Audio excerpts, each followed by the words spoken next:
Hi, this is Phil, and I'm here to tell you all about the Capes and Lunatics Patreon. Get early access to all of our interviews, including the monthly Chichester chats with writer and comic book legend D.G. Chichester, new episodes of classic Capes and Lunatics shows, including The Quantum Zone, This, That, or the Third, and many, many more specials, all completely uncensored. Access starts for $3 a month, full video when you pledge $5 a month. Check out the link in our show notes or go to patreon.com/capesandlunatics. Hope to see you there. Slither, slither.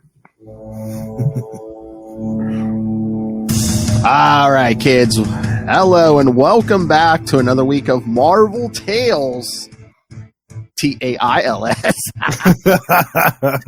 have Phil. Joining me, as always, it is, the newest member of the Serpent Society. The Yes. Snake. Whoa. Coral Snake is the alias of Justin the Owl. Oh, my. As he joins the Serpent Society. That's right, kids, because this episode, the next one and the one after this month, yes, we're going to be talking Captain America, but also the Serpent Society will be making their MCU debut in Captain America, what is it, New World Order? Yeah. I don't know how many members are going to be there, but I know that Sidewinder and yes. I think Bushmaster are both in the film. Oh, maybe, yeah, but I do know, Sidewinder played by Giancarlo Esposito. Yes. Oh, yeah. The coral snake, is that one of those ones that can unhinge its jaw? I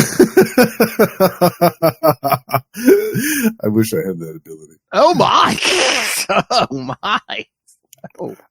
No, I just remember that I really liked their color pattern. They had the cool black and red and yellow color. Okay, yeah, kind of like a coral pattern on their scales. It was really cool. I was like, ooh, that'd be a cool alias, Coral Snake. Oh wow! Yeah. Yeah, I was trying to remember. I think some of the Serpent Society were already pre-existing characters, but Grunwald, I think, created at least a few of them for this. He did. And later on, he created a half dozen more who joined during another story that we'll discuss later on. Mm-hmm. Boy, that's I was looking it up to see if there's any kind of owl snake. You do know owls eat snakes, right? Oh, yes. Oh, okay. Now the nickname is making a whole bunch of sense. Okay. There's multiple layers here, Phil, you know. Yeah. That's fine. You can be the hunter owl, but just as long as you remember Lilith is the apex predator. Oh, yes. I'll never argue that fact. All right. Well, I'm excited. Are you ready to get to some? Yes, I love these. Yeah, I love these. Especially if they're written by Mark Grunwald. Yes, absolutely. Yes. Yeah.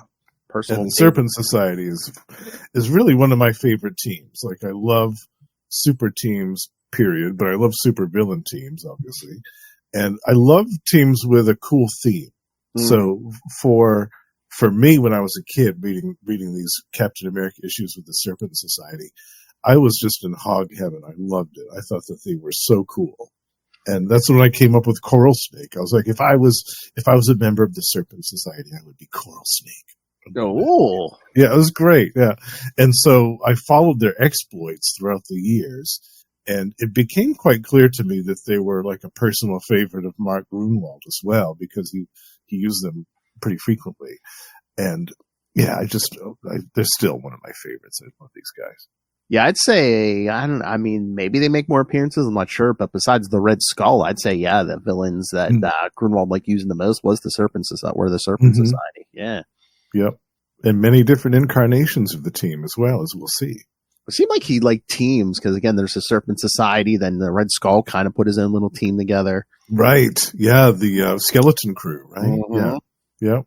All right, so yes, we'll start with 2 issues tonight, kids. We're going to do Captain America number 310, featuring. Oh yes, we got that cover, kids. In the arms of Anaconda. Yes, kids. The issue 310 is the first time Captain America will battle Anaconda. Kids, that was all Justin's idea. It was. I take full credit for this. I put it together, but it was Justin's idea.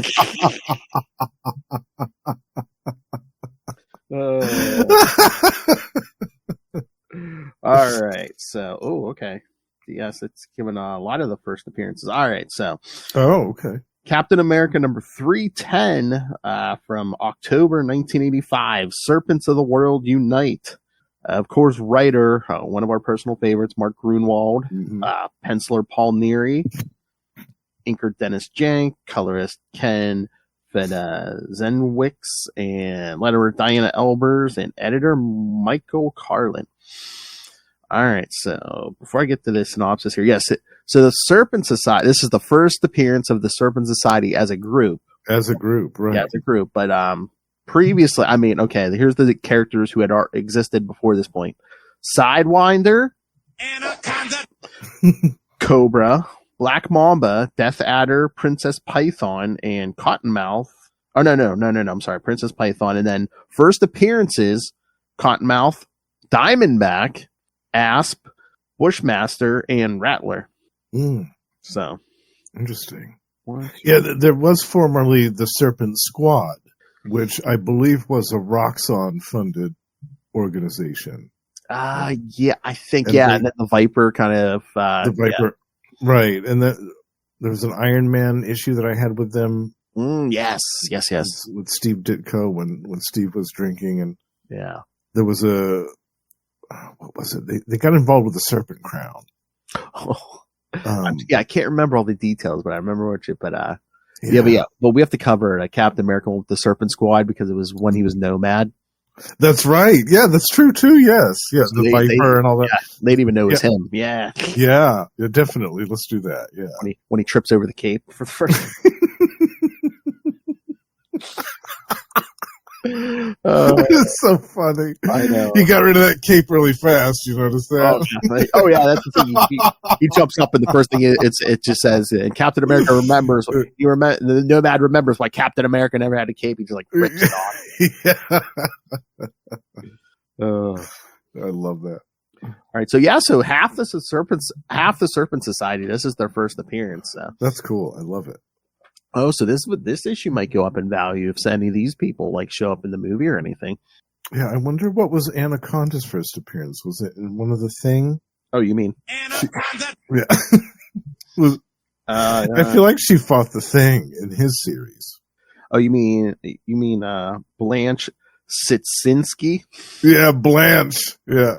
All right, hold on, I'm looking this up. First appearance, yes, Marvel 2-in-1 64. Okay. Yeah. Yes. Yeah. So yes, it was a Thing story. All right. Where it was a team up between the Thing and Stingray. Oh, cool. Mm-hmm. Cool Stingray. Okay. Yes. Creators of Anaconda. Mark Grunwald, Ralph Macchio, and George Perez. Oh, nice. That was a George Perez issue. Okay. Yeah.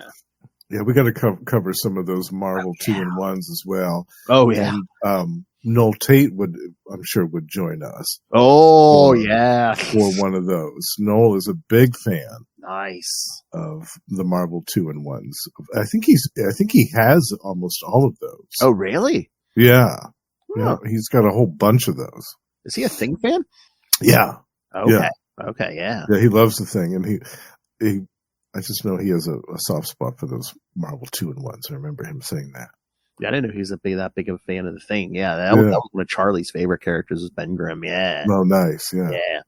Yeah. Maybe if we have an extra, maybe if we can squeeze in an extra Marvel tale sometime this year, we could do at least one more. Yeah, that'd be cool. See if he's available. Oh, especially if it's close to July, maybe when that movie comes out. Oh, true, Fantastic Four movie, right? Yeah. All right. There you go. The synopsis ain't long, but I'll do it, and then we'll get into this. All right. Sidewinder invites villains with serpent-like powers to join him in creating the Serpent Society. Constrictor would rather work alone and tries to sabotage one of their first missions by calling the Avengers. Captain America follows the anonymous tip and comes across Anaconda, Rattler, and Cobra stealing equipment from the Brand Corporation. Anaconda is defeated by Captain America, but is retrieved later by Sidewinder. All right. Oh, yes. And like I said, there was a bunch of first appearances in this issue, but including Diamondback, who would Diamondback. Yeah, that's impressive. Be a big player in the Mark Grunwald's run later on here. Yeah, big time for the next 10 years. Oh yeah. I'm surprised that this issue hasn't gone up in value. like I said, maybe, yeah, you would think, well, this isn't Sidewinder's first appearance. I'm trying to remember, is Diamondback supposed to appear in the movie or no? No, I don't think so. Okay. I was going to say, if any of these serpents who appeared the first time here, if they're in the movie, this might start going up in value. No. Russell has. I was going to say, I've been doing Red Hulk episodes on Gamma Charge, but I think. Oh, yes. There you are. Right? Yeah. Russell and Josh have been doing pretty much the first appearances of the Red Hulk from his very beginning. So that's been really cool. So yeah, kids, go check out Gamma Charge for all your That's Red Hulk. Right. You can see where he began. Yes. Oh man, the synopsis cut off the best part. That's training session in the beginning where Cap's working out with the Black Knight and Star Fox. Oh yeah. They didn't mention that at all. That was hilarious. Star Fox tries to use he tries to give Steve the old razzle dazzle, and it doesn't work. Oh yeah, he uses pleasure power on him, and Steve still takes them both down in like one move. Yeah, and laughs the whole time while he's doing it. Star Fox is like, I use my power to make you too euphoric to fight, and he's like, first, Star Fox, one of the things, he's like, I know your power, so I can feel it working, and he's like, second, right. I find exercises like these exhilarating in themselves, so your power did little to alter my mood anyway. I was already euphoric to begin with.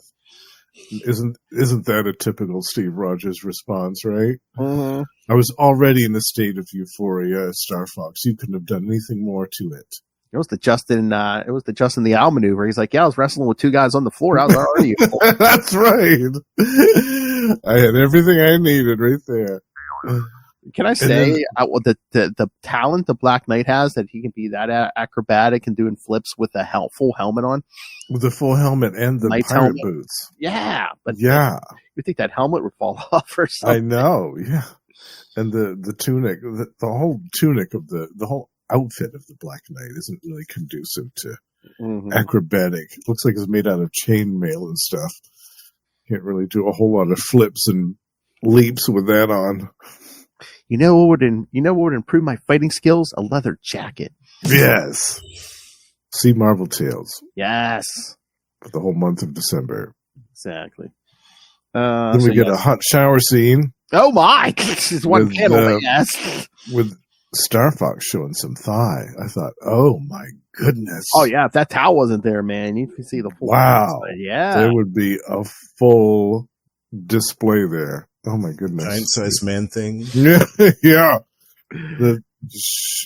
Show us why they call you Star Fox. I'm a sucker for a guy with a powerful rod. I think that sound was him hitting the floor.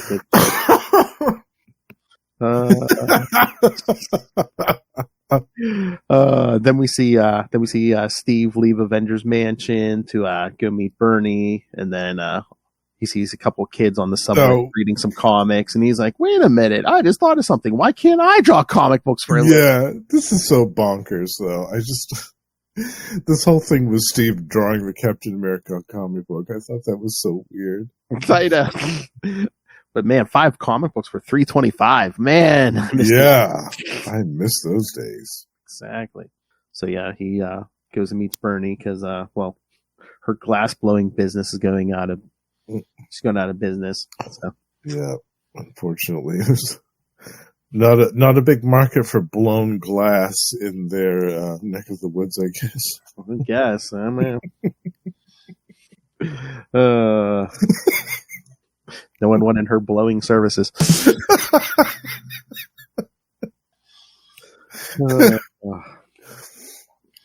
So yeah, they're packing up the shop, and he meets some couple Bernie's friends with. Yeah, Annie and Armand. But then, yes, later that day, outside a posh Midtown hotel. Serpents of the World Unite. That's right. We finally get the title on. Man, it was page 8. Yeah, kept that going for a while, right? I mean, I guess it has more of a dramatic effect if you put it, as they're sitting around the table there. Yes. Yeah. So yes, once Constrictor shows up, Sidewinder introduces everybody. So, full assemblage, which I guess helps because like half of these characters are brand new. So they're right. Yeah, it's good that we had some introductions right off the bat. I love. Yeah, he goes all the way around the table, and then of course, and last but not least, he's like, at last but not least, Anaconda.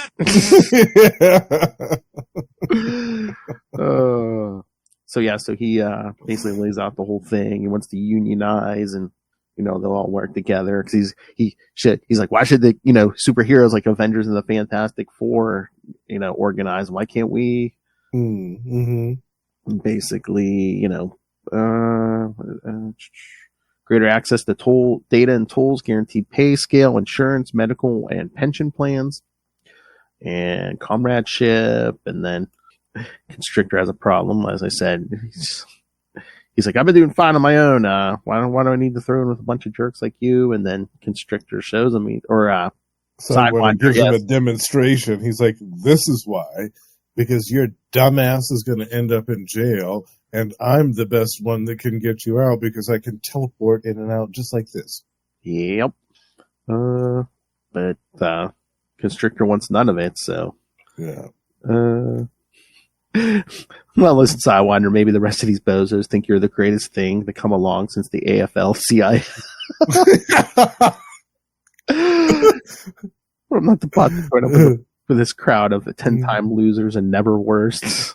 I'm leaving before you start selling shares in the Brooklyn Bridge. So long, chumps. And then, like, the dude immediately, like, the next page, the dude is right outside on the phone with the Avengers. It's so funny. Like, he immediately goes to the phone and picks it up and calls them. Well, yeah, he's thinking, he's like, well, what if they, like, cut into my, business, my mercenary, maybe all my mercenary jobs will dry up because of this stupid group, so. Right. Well, plus it was also, like, a subtle, like, Mark Grunwald, a very witty reference about snakes, like how they, they don't really have a code of honor, like they're gonna whatever, And again, I love that panel at that last panel on the pager where he's on the phone, got the cigarette hanging out of his mouth. Yeah, operator, give me the number of the Avengers. Yeah. But sure and Blazes ain't gonna mess around with these jerks myself. I'll get somebody else to do the dirty work, he says. Yeah, he's a slime bag. So it's a great comment from Mark Grunwald about just how despicable some of these guys are. So once the others agree, Sidewinder gives out some initiation tests and basically stuff of value they need. So Sidewinder's waiting, the Avengers aren't Constrictor's waiting, the Avengers aren't showing up, so he jumps on a van containing a group with Anaconda. So he's like basically just on the top of their van. Hitching a ride. Meanwhile, Steve's drawing some comics. Yeah, he got that drafting board out pretty fast. Yeah. Well, he was doing advertising work, so I think that's true. Yeah, that's right. He was already working with that. But yeah, he drew up some pages, and then he called to make an appointment to go see someone at Marvel Comics. Right down the street. That's right. Yeah. And then he's like, wait a minute. He's like, maybe I should draw other characters other than Captain America. Is it too much to hope I'll get the Captain America book? So he draws some Thor and Iron Man. It helps that I've seen these guys practically every day for the last 20 years. So. I've shed blood with these men, yes. Yeah. I have a pretty good perspective on what they look like. Oh, that'd be the funniest scene if he was doing it in Avengers Mansion and he just had like Thor pose and be like, okay, turn. Yeah. Now some action shots. Swing the hammer. Swing it. Okay, Tony, now let's do some repulsor stuff. Tony would just send over like publicity pictures or something. Yeah. But then somewhere on Long Island at the closed down Brand Corporation. Oh, right. Yeah. Because and her group are supposed to steal something out of here. They're gonna wait they're gonna wait for nightfall, so they're gonna get some food. So they drive to a McBurgers. Yeah. So Constrictor's like, well, I guess they're waiting for nightfall. He's like, that's okay by me. It'll give me time to get those blasted Avengers on their tail. Yeah. So yeah, I guess I don't know if he's making another phone call because he said he's gonna walk to another payphone. And then we see Jarvis calling Steve and giving him a coded message. Yeah. And he immediately gets on his motorcycle and heads out there. Yep. And again, he says, this is the second time I've found trouble here since it closed, and the first being in Captain America 286. Which one was that? With Deathlock. With Deathlock. Oh, okay. Yeah. Because again, at first I thought it was the Ameridroid, but that was something else. Yeah. Yeah, no, I think it's the Deathlock thing, and Steve goes forward in time, and then right, yeah, he sees like a plot. Was it by Brand or somebody? Yeah, or Roxxon, and then he gets to be able to come back and like foil it. Yeah, that was a Mike Zack, wasn't it? Yeah, and JMB I think. Yeah. I got to read that one again. I love that. So that's the other thing I like is like when writers refer back to other people's stories. Yes, yeah, me too. And again, not only does it have a nice respect for the other creators' work, but and their contribution to the overall mythos of the character, but it also helps to create a sense of continuity. Yes, like all this stuff is attached. All this stuff has a continuous flow to it. Mm-hmm. That's important when you're dealing with something like this. Oh yeah, and Grunwald's such a fan of like all Marvel history and stuff. Yeah, such attention to detail. Definitely. Yeah. But Steve sees the lock's been broken on the gate, so he goes in and comes face to face with sees the group of three. He only recognizes the Cobra because this is his first meeting with Anaconda. Yes, and Rattler. Yes. He says, "Yeah, this is Captain America. Step forward with your hands in the air." Love Cobra. Oh no, not him. She says, "You boys finish loading and take off. I'll handle Flag Face and meet you down the road." Yeah, okay, Captain A, get ready for a beating you're not going to believe, courtesy of the strongest stick on Earth. Yeah. She elongates them arms. I love it. And I love their Rattler's like, Cobra, you heard the lady, let's go. But didn't Sidewinder say this was our test of cooperation? We're cooperating. Our Anaconda told us to go. Yeah. We're staying out of her way. I think she'd respect that. Mm-hmm.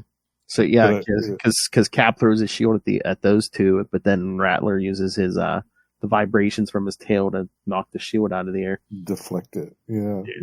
I always thought that Rattler was pretty cool too. He didn't really get as much of a spotlight as the other members of the team. But that's the only thing about the big roster is like a lot of them didn't get the spotlight enough. Yeah. Yeah. But Steve's going for a shield until Anaconda tries to grab him by the legs. So he leaps out of her reach. He's like, guess my shield's just gonna stay put. Yeah, they have a good long fight here. Oh yeah, and for quite a while. Yeah, and he figures out how she's pretty strong. Cause he basically punches her in the face, and she does nothing. Mm-hmm. Just shrugs it off. Mm-hmm. But she tries to push some crates on him, but then after he dodges, she grabs him and basically trying to squeeze the life out of him. Yeah, she's got him in the death grip. But then he flips the shield up into his grasp with his foot. Yeah, I love that.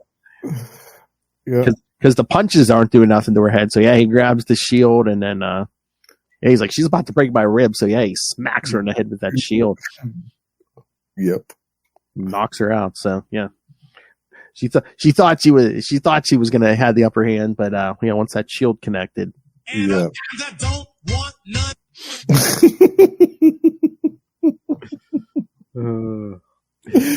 No, it's great. I believe she's in the next two episodes too. So she is, yeah. We'll see more of her. That's right. A lot more of her. So yeah, he knocks her out. I love. He's like, I hope I didn't use too much force. It's difficult to tell with these superhuman sorts. Well, he does have a point. But yeah, the other two are sitting outside, and Cooper's like, I don't think Blondie's going to show. So they take off, but they take the machine. I believe they weren't they saying it was the machine like the Brand Corporation used to they're the ones who mutated Oh, yes. and others. I think so. Yeah.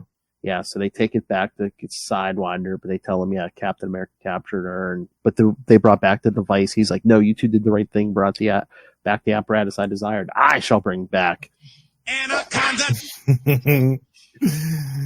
Yes, he's going to do what he does best. Mm-hmm. Do some of that teleporting. And then at a bar in town, we see constrictors in there drinking, and then he's like, oh, he only captured one. Shucks, two of them got away from the jerk. So some guy comes and gets him out of the bar, and oh, who's waiting for him in the alley? Anaconda. That's right, and this time it's personal. Oh yeah, she got them armed, but he shoots out those adamantium coils. I forgot he had adamantium. Yeah, I forgot he had that. Yeah. But yeah, like she grabs she grabs those coils and whips them into the wall. And then she punches him right in the face. And this Phil is one of my favorite Mark Grunwald onomatopoeias right here. Look at that. DGZ. Yeah. I every time I see that, I laugh so hard. There's a few really funny ones coming up in some episodes we're going to be doing with the Serpent Society. Some of those Mark Grunwald onomatopoeias are the best. Oh, they're so funny. And she, she knocks him out, leaves him in the garbage. She just leaves him in the alley in a pile of garbage. She's like, guess you learned a lot tonight, didn't you? First, it ain't healthy to cross the Serpent Society, and second, drinking and fighting don't mix. Ha ha ha. Yeah. That's great. She's like, drinking and fighting don't mix. Yeah.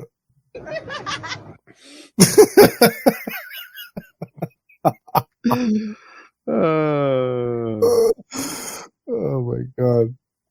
Yeah, I love this one. This is so great. I know even Cobra's like the villains really kind of came out on top in this one. Oh yeah, because everyone except got away scot free, but she was sprung by Sidewinder. So yeah, she was only in jail for like a hot minute, and then she was out. Like the villains really got away with it all in this one, practically. Mm-hmm. The one that had the worst time was Constrictor. Oh yeah. And that was at the hands of another villain. It wasn't at the hands of Captain America. I know. Oh, it would have been so funny. It would have been like, don't cross the Union, you scab. That's right. Yeah, you don't rat out the snakes. And then I love that. Yeah, the last two panels with Steve and Bernie. So yeah, this is great. And it's cool because it establishes kind of what the Serpent Society is about. Mm-hmm. Like Sidewinder goes into that lengthy description explaining, they kind of want to do their own supervillain union thing, which is cool. And there wasn't anything really like that in existence at that time, so that was unique. But we also kind of see their methodology, like they split up into teams, they kind of do these missions, and then if things do go sideways, you have Sidewinder to come in and spring people out of jail, and the mission is accomplished, and nobody's the wiser. So, yeah, I love this. This was a great intro to the team. Oh yeah, and especially the muscle of the team. Yeah, yeah, right. Yeah, and it's a big roster. I mean, there's a lot of people on this team. There's like 10, 11 people on this team. Yeah, that's considerable. Like the only other team I could think of that had as many members as the Masters of Evil. Oh yeah. Oh yeah, that's another one. We got to do the Siege. Yeah. Yeah, definitely. All right, are we ready for the second one? Yes. What did you think of this one? Oh, as good as that first one was, I think the second one might be even better. Oh yeah. John Byrne cover.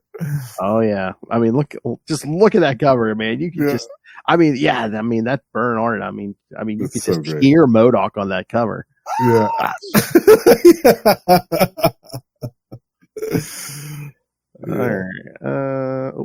All right, kids. So yeah, we're gonna skip ahead to because again, believe this is the next appearance of the Serpent Society Although we got to go back to those other two in between, because the first one was Captain America versus the Mad Thinker's Awesome Android. Yes. Yeah. And then the second one, I believe, was the first appearance of Flag Smasher. True. And we did see, like the Serpent Society did appear a little bit, like a couple panels, I think. Oh, yeah. In those issues. But it was just like them, like behind the scenes scheming. Yeah. And This is like, working their way up to this. Yeah. Yeah, this was the next big story, like focused around them. Right. All right, kids. Boy, that title, man, that's giving stuff away. Yeah. Captain America 313 from January 1986. Mission Murder M.O.D.O.K.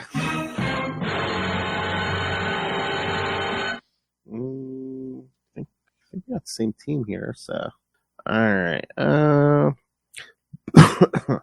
Bushmaster and Diamondback enter an AIM submarine. They find and attack M.O.D.O.K, but he manages to escape. Bernie tells Captain America that she is overwhelmed trying to process and organize calls to his hotline. Suddenly, they detect someone is trying to tap into the computer system. They are able to trace the source. Yeah, kids, that's another thing that happened in those last two issues is Captain America set up his nationwide hotline. Oh, yes. Yeah, he was inspired by what happened in the other issues. Yeah, yeah, because so people could call in tips and ask for help. Mm-hmm. Yeah, because the one issue, I can't remember, it was one of those two. Yeah, he's just like, spend so much time in New York. He's like, but there's a whole rest of the country out there, where people need help.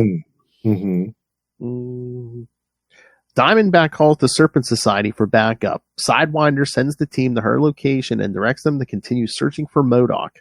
Meanwhile, M.O.D.O.K hides in the back of a semi-truck. Captain America arrives in New Jersey and meets the hacker Hiram Ram Ridley. The boy is part of a fan club that follows Cap's adventures. They created a keyword scan to monitor the hotline calls. Cap glances at Ram's computer screen and notices news about the Serpent Society's attack. The semi-truck arrives at a shopping mall. M.O.D.O.K kills two of the freight workers, then hides inside the building. The Serpent Society learns about the killings and heads towards the mall. Yeah, it's like setting up a flare. It's like, oh yeah, two guys were just killed, not a mark on them. Okay. Shortly after, Cap finds Princess Python trying to defect from the team. She tells him the society was hired to kill M.O.D.O.K, but she is afraid to fight him without powers.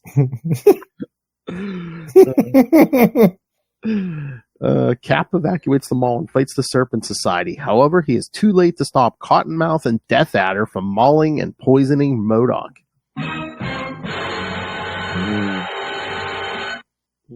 But yes, yeah, AIM hired the Serpent Society to kill M.O.D.O.K in Captain America 311. Oh yeah, Bushmaster has both of his bionic arms blasted off by M.O.D.O.K. He will later have replacement arms attached to his body. Yeah. Oh, what's this? Oh, M.O.D.O.K gets, I don't think I read this. M.O.D.O.K gets revenge on several Serpent Society members in M.O.D.O.K Head Games #2. Ooh, I didn't know that. Oh, from March 2021. So it takes them a while. Oh, no wonder. Okay, yeah. Yeah. All right. Because, yeah, kids, I mean, this isn't like one of those, deaths they turned around in like 6 months. I mean, M.O.D.O.K stayed dead for a while.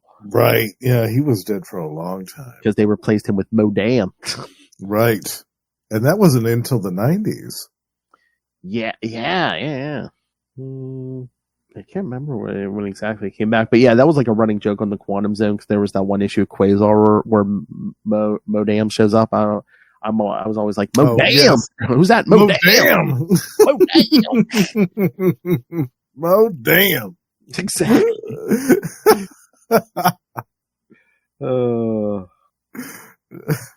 Yeah, I'm trying to see if I can find where he was resurrected. Oh, okay. AIM used a cosmic cube and sacrificed M.O.D.O.K to revive M.O.D.O.K. Oh, really? Oh, that's too bad. Yeah, that's just sad. I liked M.O.D.O.K. I know. That's lame. They should have found another way to do that. Oh, that's right. No, I thought it was much later, but no, he was resurrected in the 90s. Yeah, they Taking AIM crossover. Yeah. Oh, and Taking AIM? Really? Yeah, the Avengers and Captain America crossover. Yeah. Towards the end of Grunwald's run, so. Okay. That's so funny. He kills them early in his run and then brings them back. It's I mean, that had to have been 10 years. Yeah. Yeah, easily. Yeah. This was what, 85? 86, yeah. Taking Aim started in Avengers 386, March 1995. So. Oh wow, yeah, that's cool. 10 years he was gone, and it was brutal the way that he was murdered. Oh yeah, like you can see Cottonmouth chewing on his arm, and Death Adder raking him with those poisoned claws. Oh yeah, even Cap was shocked, and Cap was on the battlefields in World War II. Right. Yeah, he said, whoever these snakes are, they're the most vicious of the lot. They were tearing at M.O.D.O.K's flesh. And then you can see those 3 panels after that. Like there's this dark stain underneath M.O.D.O.K's body, which slowly starts to get bigger and bigger. And it's like, I know that they didn't want to color it red because of, the comics code or whatever, but it's pretty obvious that that's his lifeblood leaking out. Yeah. And for those of you who are like, oh, how did they kill M.O.D.O.K so easily? He was in the middle of recharging when Bushmaster and Diamondback break in. So mm-hmm. Yeah, he didn't have as much of his high tech arsenal either. Yeah, he was laying there without his chair. Like I'm like, I don't remember a lot of appearances of him outside that chair. Yeah. But yeah, that's another thing because Bushmaster owes Diamondback because after he gets his arms blown off, he falls in the ocean and Diamondback has to pull him out. Yeah, he would have drowned if it hadn't been for her. Yeah, it's funny when you see M.O.D.O.K crashing in the next panel after Diamondback and Bushmaster wash up on the beach. He's still got one of Bushmaster's arms with the claw. Sunk into the side of his chair. Right there, yeah. Oh, yeah, they did damage his jets, too. So, yeah, that's why he has to hitch a ride in the back of that trailer. Yeah. The only part that I still have a problem with in this issue, and it gets me every time, is the part with Princess Python. I think this is pretty much her last with the Serpent Society because she's scared because she's like I don't want to fight. She's like, I'm a snake charmer. I have no powers. I don't know what they expect me to do. And she didn't even bring her. She admits she didn't even bring her snake with her. So what's she gonna do? So that's also why would the Serpent Society have volunteered her for this mission? I don't know. You know what I mean? Yeah. To kill M.O.D.O.K. Why wouldn't they have had her stay behind with the ship or help another group of the team doing something like a burglary or I don't know. They showed other members of the team doing other stuff in the issue. They were splitting off into groups and doing other stuff. Why would they send her without her Python to kill M.O.D.O.K? That's bonkers to me. Unless they wanted to put her deliberately in harm's way because they thought that she was a weak link or something, and just maybe, yeah, that's what I was thinking. I was like, maybe it's because either one. Okay, we'll see if she's a capable fighter, and if not, that's less of a that's one less person we got to cut in on all the loot and exactly, yeah.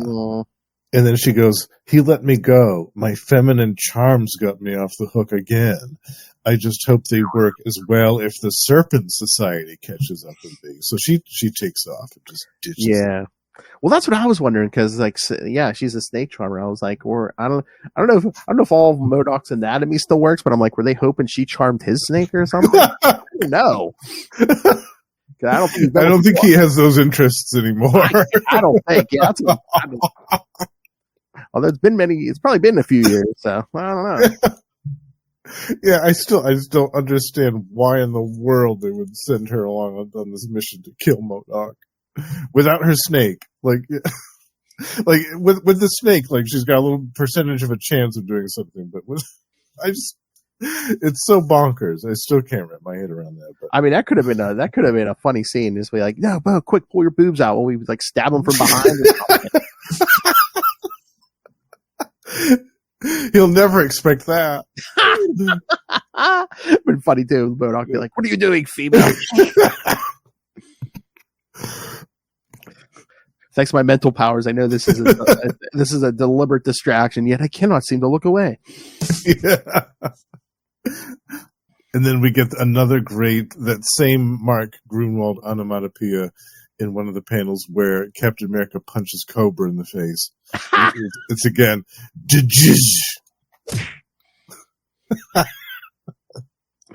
Oh, and then Ram and his computer buddies. yes, yeah.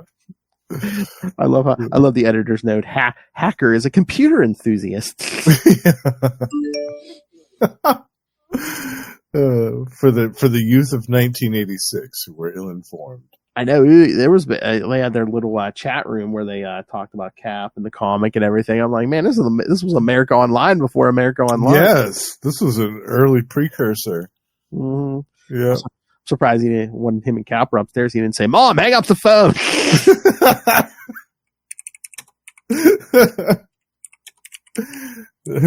The dial-up modem bill's the telephone bill's gonna cost us $1,000 this month. Yeah, because that's the thing. I mean, there's no broadband or nothing. Yeah, because it even says, when he says the modem, it says a device linking the computer to the telephone. Yeah. Oh my God, this issue's so old. I love it.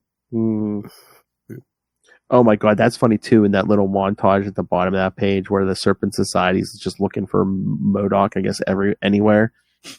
Yeah, you got one just like peeking over the fence at that pool party. They said everywhere. They mean it. Yeah. But M.O.D.O.K's just like hiding out in this like toy warehouse at the mall.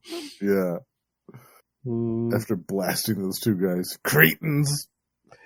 But the Serpents bring at least 2 of their ships, so like all these calls start coming into the hotline about UFOs. So. Yeah, serpent saucers circling around the perimeter of the town. Because that's so funny. Captain America's thinking to himself, he's like, I would have just like put it off the crank calls, except there's so many of them. Yeah, right. But yeah, the Serpent Society should invest in some subtle cloaking technology for their serpent saucers. Just saying, But yeah, Cap pulls up on the motorcycle with Princess Python, like we said, is running out. Yeah, it's so bonkers. And she gives him the whole story. She's just like, okay, I'll talk. Serpent Society's been hired to pay to kill M.O.D.O.K. Yeah. That's so weird. This whole page is weird to me. I just don't get it. Because at that point, Cap doesn't even know there's a Serpent Society, but she... Right, yeah. She, what she could have just done and said, you know what, M.O.D.O.K's here. Go get him. And then she could have left. Yeah, I know. She's just talking about letting him... She wants him to let her go, and he's like, well, she probably wanted for something. He's like, but, who knows what the hell's going on in that mall. Yeah, exactly. So yeah, they evacuate the mall, and... I love he's hiding around the corner. He sees Cobra coming up. He just decks him as he comes around the corner. And that's when we get the Mark Grunwald onomatopoeia. I'm no fan of ambushes, but I don't have time to waste. Who knows how many of these snake characters are in this Serpent Society? Mm-hmm. It's a good point. Well, and look, Cap and Diamondback's first appearance, man. She's throwing acid. Yeah, this is her first encounter with Cap. This is also important. And I love, I believe they did an earlier story right before Grunwald's run about Cap having to repaint his shield from time to time. Because he's even like, I'm going to have to give this shield a new paint job. Yeah. All the acid being thrown on it. Exactly. But yeah, the Serpent's not being subtle because, they're just like battling M.O.D.O.K in the middle of the mall. Yeah. Because you see, he M.O.D.O.K basically put through a window, right? Oh yeah, yeah. But yeah, and again, this little group within the group we'll see again. I think isn't it Diamondback, Black Mamba, and Asp are supposed to keep Captain America busy while the rest of them kill M.O.D.O.K. Yeah, and that's mission accomplished. That's exactly what happens. Yep. We see Black Mamba's been around before, but she uses her powers on Steve to make him see Bernie and stuff. Yeah, she was in the Serpent Squad. Yeah. I always thought she was cool, Black Mamba. She had a cool power with the Dark Force and all that stuff. Yeah. But then Asp blasts her little phantasm there, I guess. Oops. Oh man, this is like quite a first meeting. Then Diamondback leaps on the back of his head, wraps her legs around his neck, like "Giddy up, Cappy." But she says, "Wait, do I really want to do this to such a hunk?" Yeah. It makes me wonder if right from the beginning, Mark Grunwald had designs on this. Maybe, yeah. Diamondback and Steve being a thing. Like, I really wonder. Yeah, it might have happened. It might have even happened a lot sooner if it hadn't been for the Captain storyline. Yeah. She hesitates just enough. He grabs her and just whips her in the ass. Yeah. Sorry for the roughhouse, ladies, but there's a life at stake. Yeah, because she's smitten with him right away. Oh, yeah. It's instantaneous. Yeah. Can you blame her, Justin? Oh, no. I certainly can't. I know where she's coming from. Yeah. My favorite biscuit. Yeah. Blonde, the other white meat, eh, Justin? That's right.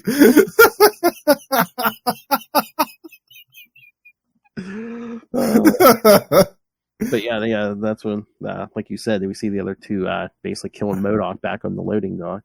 Yeah, they are savaging him. I remember in the Marvel Handbook, Book of the Dead, the entry for M.O.D.O.K had that picture of Death Adder and Cottonmouth murdering him on the entry in that. Oh yeah. Under how he was murdered, they showed the actual caption without any of the dialogue. Yeah, and like Cap tells him not to talk, but he dies pretty quick. I'm like, even if he could have got medical attention, probably would have been rough saving M.O.D.O.K just because his proportions, especially like his head and his neck. Right.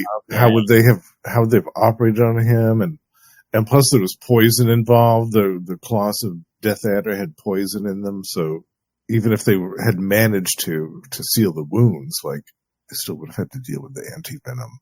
Yeah, there's some kind of mechanical aspect because he was recharging basically at the ocean there. Mm-hmm. And even Cap says M.O.D.O.K may have been a murderer, but he didn't deserve to die like this. Oh yeah, that's Cap, man. He went kill basically. Yeah. Yeah. Pretty dark. It's pretty dark stuff. Yeah. But then at the end, we see him offering. He's like ramming his friends to help run the hotline because again, at the beginning of this issue, Bernie's like, "There's too much. You need to hire some people." Yeah, we need some interns. Damn it, Steve. Because he underestimated how many calls he's going to get. It's like it's a superhero. Yeah. What do you think? Yeah. Because Bernie had pals. She's like, okay, here's like the actual maybe real calls. Here's like the crank calls. Here's like stupid stuff like getting somebody's cat out of a tree. Yeah. Right.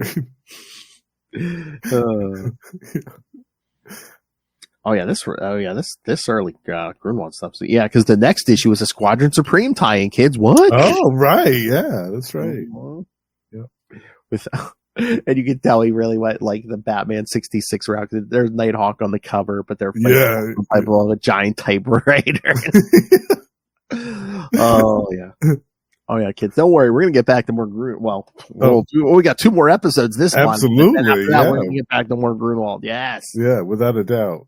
All right, Justin, what do you think? I know both of us have probably read these a million times, but what do you think? Definitely. I love these. I mean, any era of the Mark Grunwald is a favorite of mine, but all of the artists that he was paired with, too, were excellent during his tenure. I can't think of a single artist that I was like, oh, this is weak. Like this, I wish so-and-so was back. All of them were phenomenal. And I love Paul Neary. I unfortunately, we lost him last year, I think. Paul Neary, I don't think isn't with us any longer, but I love his run on Captain America. I love it so much. I think it's some of his best work ever. And these stories were all great. Like I sometimes forget how dark they were. Like this murder of M.O.D.O.K. Like if I had read this, like I would have been like 8 or 9 years old reading this when it came out on the newsstands. I would have been like, damn. Yeah, this is pretty intense. I know.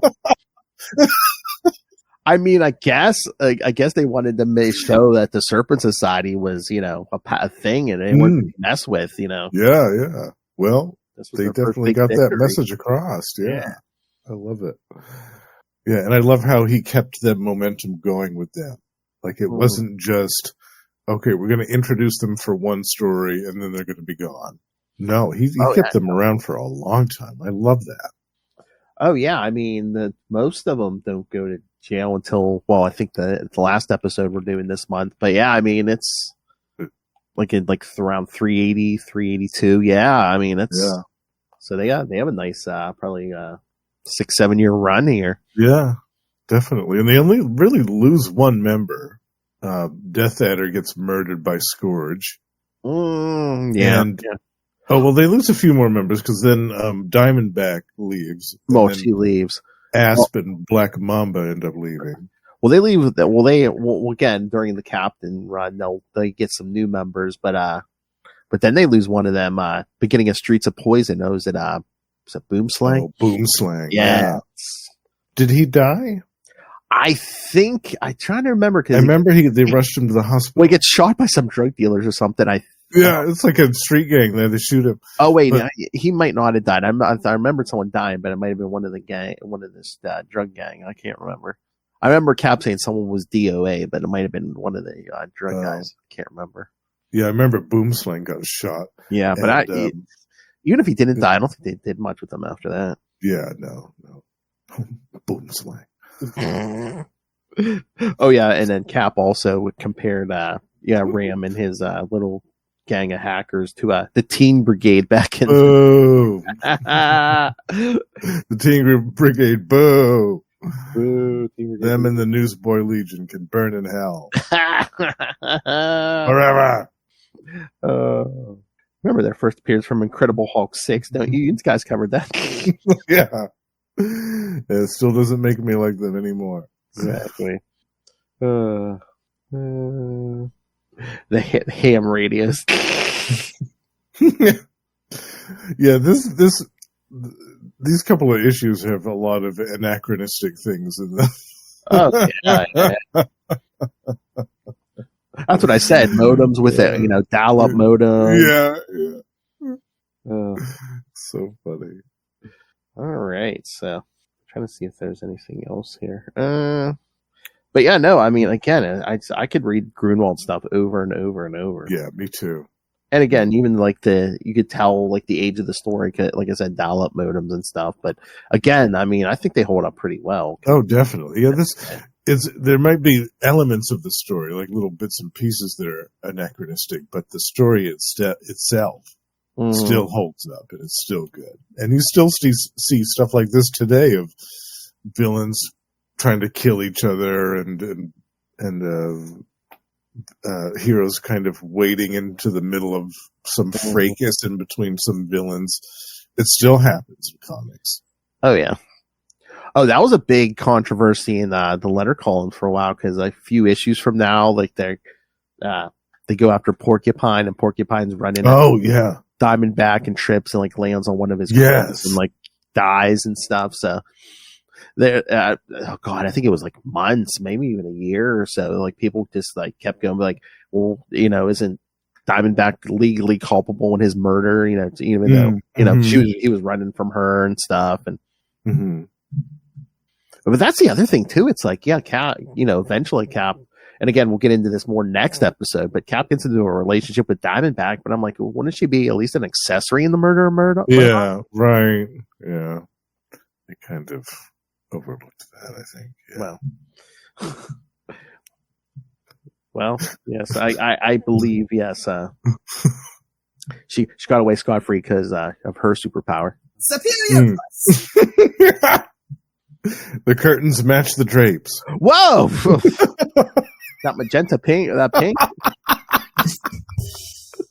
Only Steve knows. Oh, man, this isn't what we mean by a buy one get one free dye job. I don't know, man. I don't think there's anything to dye down there because God, that costume's tight. I mean, do you see these issues? Oh yeah, that's painted on, man. Yeah, that's leaving nothing to the imagination. They send all their snake charmers after M.O.D.O.K. That's right.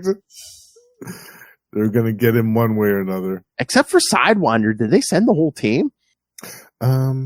Yeah, because Rattler was there, but he was unconscious. Yeah, we had Diamondback, Black Mamba, Asp. I think everyone probably except Bushmaster because he on the arms at the moment. Yeah, I think you're right. Yeah, because I think they're all mentioned or listed here except for Sidewinder. Yeah, which I mean makes sense. I mean, M.O.D.O.K. for somebody like M.O.D.O.K, yeah, you'd want to call in the whole team. Yeah, because I mean, M.O.D.O.K fought the Hulk. I mean, yeah, yeah, and even weakened, he's still a force to be reckoned with. Oh yeah. Maybe that's why. Maybe that's their logic for sending in Princess Python. But still, I don't understand why they would like have her leave her snake at home. Like, yikes! And for like 2 whole seconds, she's like, "Let me go and I'll tell you all about this Serpent Society." What Serpent Society? Well, there's a trade union of all these supervillains who dress up like snakes. They were hired to kill M.O.D.O.K, so you better get going. Let me go. But yeah, no, I love all this Grunwald stuff. Yeah, me too. Yeah, I could read this all day, every day. We'll definitely add some more to the roster for 2026. Add it to the list. Yes. And some of those Marvel 2-in-1s we were talking about, I think Grunwald, didn't he? He wrote a bunch of those too. Yeah, he did. Yeah, because he did the Project Pegasus saga. With Quasar, yeah. Yeah. So, yeah, I mean, that's some Grunwald too. Yeah. I don't know why I'm opening the schedule. I'm pretty sure I know what's coming up. And again, kids, not Serpent Society wise, but also on X-Men Classics also this month, we'll get more Captain America, but Captain America teaming up with Wolverine and Black Widow. So that's right. Check out Madripoor Nights. Your 2 Marvel or X-Men Classics this month. All right. But next time here on Marvel Tales, we're going to cover, oh God, we should get Lilith. Captain America 369 through 371. Oh. Going to get some Red Skull in there too. Yeah. Nice. And then, again, as we said, eventually Diamondback gets away from the Serpent Society, but they eventually capture her and put her on trial, which we'll do in 2 weeks in Captain America 380, 381, and 382. Yeah. The trial of Diamondback. That's right. With some Ron Lim artwork. Oh, yeah. Yeah. Yeah, different than Paul Neary, but still both good. Yeah. So good. Yeah, that's the other thing. We're not only good storytelling, but we were spoiled with all these great artists that Grunwald had during his run. Yeah. Yeah. All right, kids. So please send us your thoughts on all the Cap stuff here on X-Men Classics. All right, kids, got a little change up here. All right, send us your thoughts. Email us, CapesandLunatics@gmail.com, or call the voicemail 614-382-2737. That's 614-38-CAPES. And if you notice, we do have a new website. Go check out CapesLunatics.wordpress.com. Get all the episodes. Pretty much since we started Capes and Lunatics, I think there's even a few things from before Capes and Lunatics. So. Oh, really? Oh, yeah. Because I had this run in there where it really was more of a personal blog than my Capes and Lunatics. So, yeah, but yeah. Oh, okay. Almost my whole career. So, yes, check it out, kids. Nice. And you can get all of our merch, the new stuff, the old stuff at either TeePublic or the Spring websites. So, please go help support us there. And of course, you can always subscribe to our Patreon where, at least once a month, you get exclusive, uncensored content. And of course, if you are a patron like Hootie down there, yes. That's right. Join me in the Patreon elite. You can send in suggestions, what you want us to talk about. Again, it could be anything. We talk a lot of comics here, but it could be anything. It doesn't have to be comics. And so subscribe, tell us what to do. Like I said, Justin has done many times, and Ray just that one time when we shamed him into it. And again, check out that sweet old man on Ray Plays Games playing with his deck. Oh my God. Was it yesterday or the day before? I got a YouTube notification. Yeah, he must have put a new episode up. I'm like, up, he's got the deck out. He's got it out again. All right. So you can subscribe to the Patreon on patreon.com/CapesandLunatics. More vicious and brutal than ever. That's right. All right, kids. Now for Justin the Owl. You can catch him here every week on Marvel Tales and X-Men Classics. You can catch him again. One World Under Doom. We're making a slow comeback here, so keep your eyes peeled for One World Under Doom That's episodes. right. There will be more on the horizon. Some Energon Universe. We're going to be doing a few here for the next few months. So Yeah. check that out. And you can also catch him once a month with me and Ray as the new host on the Scarlet Spider episodes on Ultimate Spider Cast. Going through some Peter David Scarlet Spider stuff. And heck, he did every episode of Ultimate Spider Cast in January. So Yeah. Yeah, it was a great way to start out the new year. he did more episodes than that slacker Lilith Hellfire on Ultimate Spider Cast in January. Don't murder me. All right. And of course, you can always catch him on Capes and Lunatics Sidekicks at least once a month on We're the Night. The Batman podcast. Talking all things Azrael, which again, you'll get 2 episodes of Azrael in February. So Yes. we had none in January because John Byrne January went long. And of course, you can catch him every so often on Electric Mullet, the Superman podcast. That's right. Talking all the 90s Superman. But that is not all this gentleman does. You can also catch him on these fine shows. That's right. Gamma Charge with Russell, where we discuss either the Immortal Hulk series or the Sensational She-Hulk series. And we also have a Patreon, so do check that out. And over on Predator and Prey, we are joined by the aforementioned High Priest of Khonshu, Ray, and Sparky, to discuss some classic Dark Horse comics featuring Fox's Predator from the 90s. And speaking of the 90s, over on the Lost Library of Legends, my solo podcast dedicated to the lost and obscure comic book gems of the last few decades, I will be doing a multiple-part retrospective on a 90s title from the Malibu Ultraverse. Going back to the 90s here, bitch. I'm going to eat this up with a fork and spoon. I've been waiting all year to do this special on the Malibu Ultraverse. Nice. I'm so excited. Yeah. Hold on, let me grab a handful of this. Will he stop podcasting anytime soon? I don't think so. Definitely not for the winter months. Let's put it that way. It's Yeah. one of the things that keeps me sane during the winter months. Exactly. Cobra! La la la la la la la la la la. It's me, your old pal the owl. Oh my. Tapping my way downtown. There's something wrong with us kids. All right. Thank you for joining us again. Next week, Captain America 369, 370, and 371. And then in 2 weeks, Captain America 380, 381, and 382. And all about those serpents before That's right. you're going to see some of them in the new movie. Yep. All right, kids. Again, thank you for joining us. And remember, come back next time. Don't make us get our friend after you.